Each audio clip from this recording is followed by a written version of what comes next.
Hillbilly Elegy released today on Netflix. This is the new Glenn Close, Amy Adams, and Gabriel Basso, Haley Bennett movie on Netflix. Directed by Ron Howard and written by Vanessa Taylor. This is actually based off of the memoir Hillbilly Elegy, written by the real-life J.D. Vance. Okay, so let's read the IMDb plot first. A Yale law student drawn back to his hometown grapples with family history, Appalachian values, and the American dream. So pretty much what this movie is all about. You see that J.D. Vance is given...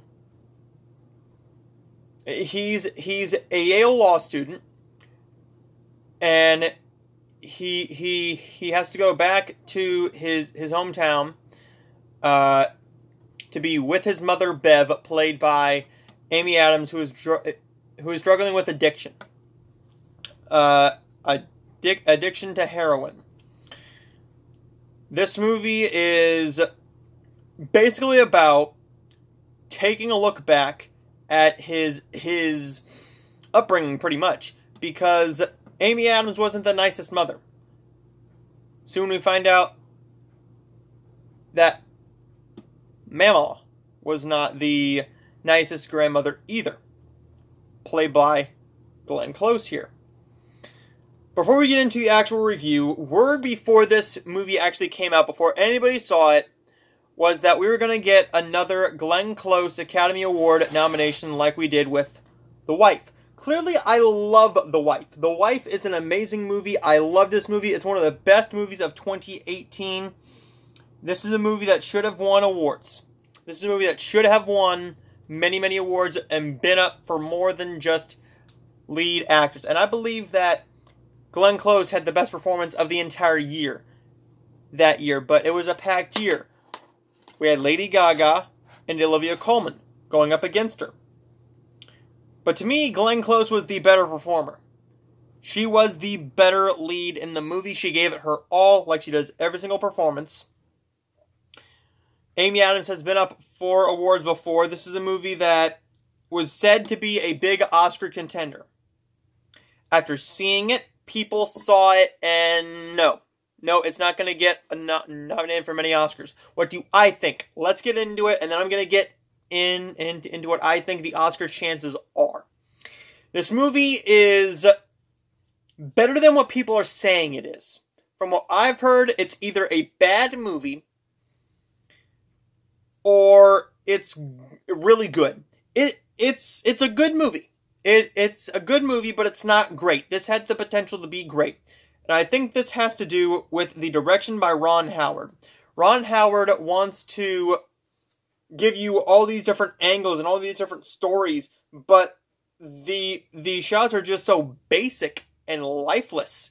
The performances are not. Glenn Close and Amy Adams deliver terrific performances, particularly Glenn Close. And in the trailer, the Oscar moment that you will see in that trailer is basically just a couple minutes. It's only a couple minutes throughout the movie. At least with La La Land, we got a full song. We got emotion. We got great acting from Emma Stone in Audition's The Fools Who Dream. The Wife, we got the performance throughout the whole entire movie. The Favorite, we got the performance throughout the entire movie. The Shape of Water, Sally Hawkins gave a terrific performance. Vivian Leigh, Kate Winslet, throughout the entire performance. There's not really a lot of Oscar moments here. The acting is really, really good, but when it comes to a Oscar-winning performance, there needs to be this oomph. There needs to be this huge powerhouse moment that you're going to remember. What it was with The Shape of Water was Sally Hawkins was playing a mute character. That's very hard to do and still like that character. Still fall in love with that character and know what she's feeling even though she doesn't speak. She is a mute.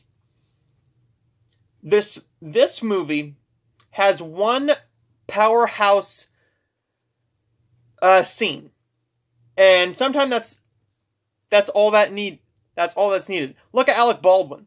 But this movie has two good performances. Now, not saying that Gabriel Basso and Haley Bennett are bad. They're not. They are really, really good. What I want to talk about is the young J.D. Vance.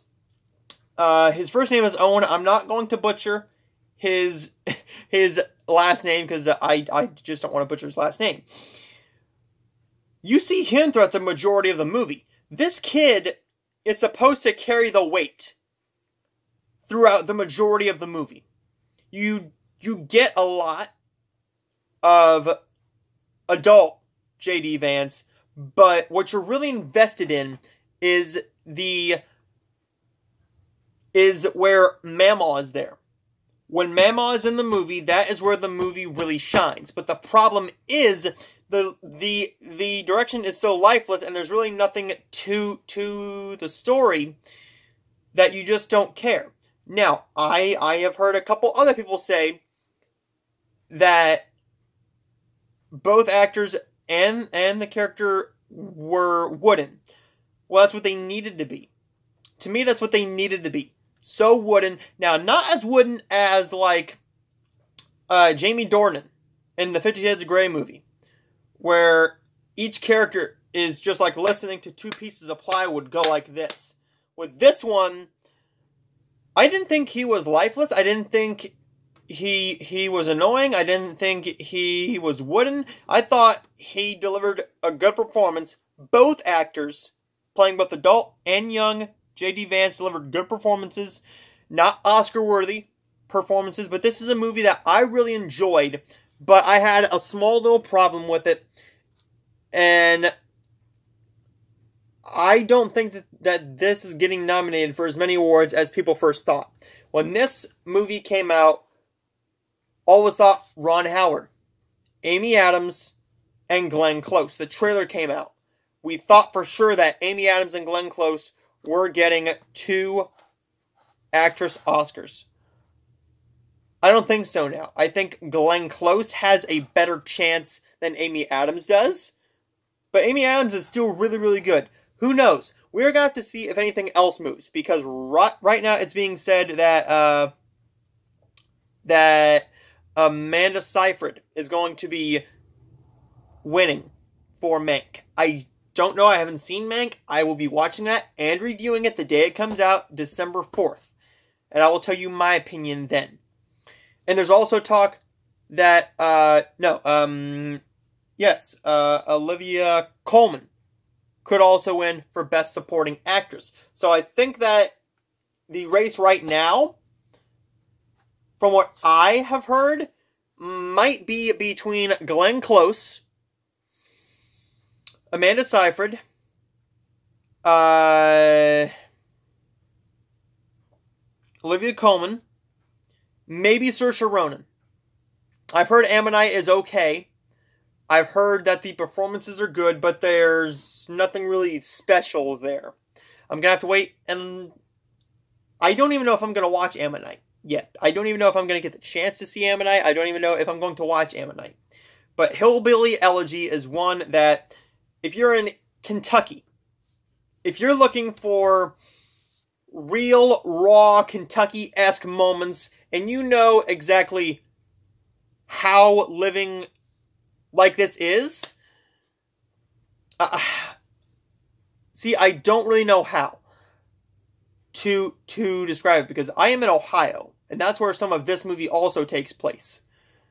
This movie tries to deliver really hard-hitting moments, but you're supposed to care but also feel bad for Bev or Amy Adams' character, but you just don't, because she's a bad person.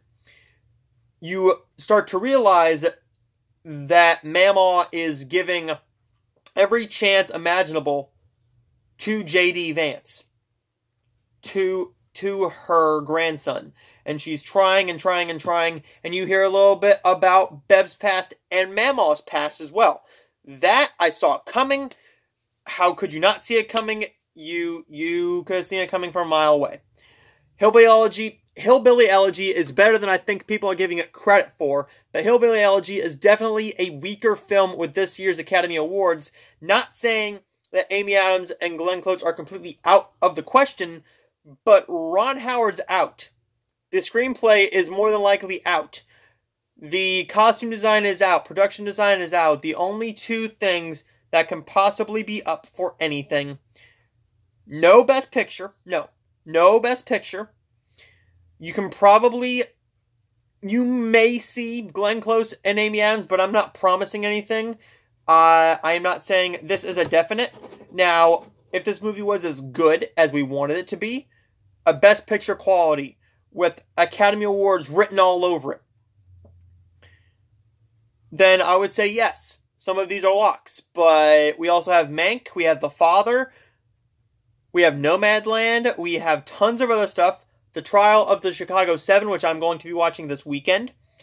I'm going to be having a ton of more reviews for you guys. I'm going to give Hillbilly Elegy a B-.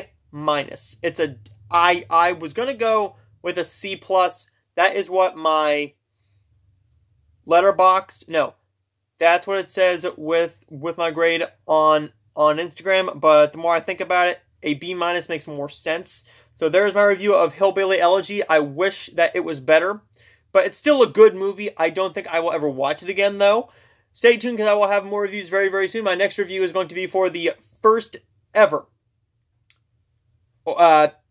movie to contain a gay couple, a gay married couple, The Christmas House.